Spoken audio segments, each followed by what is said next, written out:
Bear and Chocolate Bunny have been a part of our family almost as long as my daughter Charlotte has. They're two stuffed animals that Charlotte received when she was about 2 years old. And she's had many stuffed animals since then, but these two were special. And these were the two that she slept with. And Charlotte grew up, and she matured. And the bear and the bunny still sleep with her. There were many moves and vacations, visits to grandparents, sleepaway camps, sleepovers with friends. Most children outgrow their stuffed animals, but not Charlotte. Cinderella Bear and Chocolate Bunny have been to camp, sleepovers, on airplanes, and car rides, and still sleep with Charlotte. Charlotte's friends, when she was a preteen and a teenager, didn't make fun of her. They met Chocolate Bunny and Cinderella Bear, and they loved them. And Charlotte was known for that.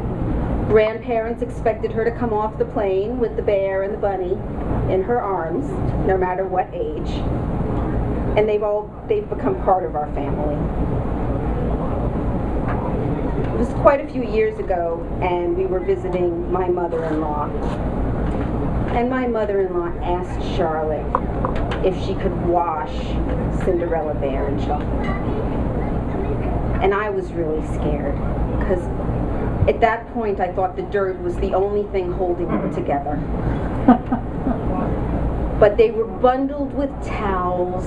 Charlotte said yes, and they were carefully washed in the washing machine. And they had to go through several rinse cycles of very, very brown water. But they came out all spruced up. And when you hug them, you can still feel the love that comes off of Cinderella Bear and Chocolate Bunny. They are a constant in a changing life and a changing world. And everyone needs that. But Charlotte had the wisdom to know that and not give up on them as she grew up. But the three of them aren't home anymore. Charlotte is 18, and she left for college just August 18th, about a week ago. FSU, go Noles. Now, I've been with her the whole time, giving birth to her, watching her first steps, her first day at school, her birthdays, her roller skating, her prom, her awards, her graduations, her growing taller than me, her getting her driver's license, all the milestones, and somehow her going to college just came as a shock to me, because I can't seem to figure out when she grew up. I remember my first day at college. I couldn't wait to be on my own. I couldn't wait for my parents to leave. It didn't seem so complicated then. My parents took care of the tuition, and I had my clothes and my typewriter and my toothbrush. Now on the other end, it seems very complicated. All of the finances and the meal plans and the computer and the websites. My family lived in downstate New York, and I went to college 4 hours away in upstate New York in Oswego near Syracuse. It didn't seem very far away from home. It was 4 hours. It was nothing. Charlotte's in Tallahassee. It's a 4-hour drive away, and it seems like the other end of the earth. I'm so happy for Charlotte. She made the band, and she is a member of the Marching Chiefs. Hey. But at the same time, I'm so miserable. I wonder how she will change, because college changes you. When I was in college, I met people who had lived life in the country instead of the city. People who dressed and ate and spoke differently.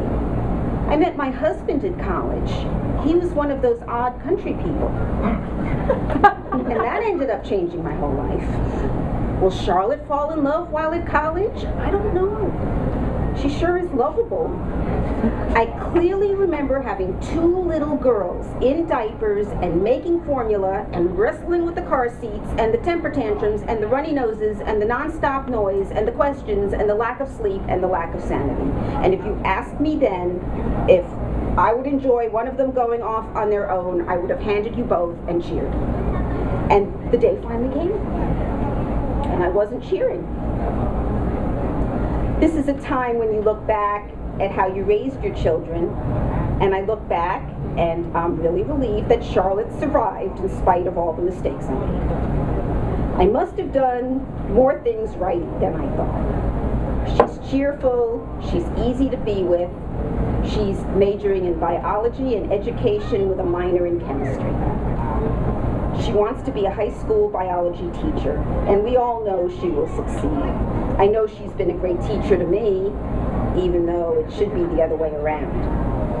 But overall, I think I was strong to the trip to Tallahassee and back. I have my daughter Danielle with me, and in 3 years, when she goes away to school, I'll be back here giving a speech about that adjustment. I don't have an empty nest yet, but it's emptier than it used to be. I can't believe 18 years went by so quickly. And that is the lesson I've gained from this. It goes by quickly. So enjoy and appreciate the time you have with the people you love. And no matter what age you are, it's really good to have a stuffed animal or two to hug and to sleep.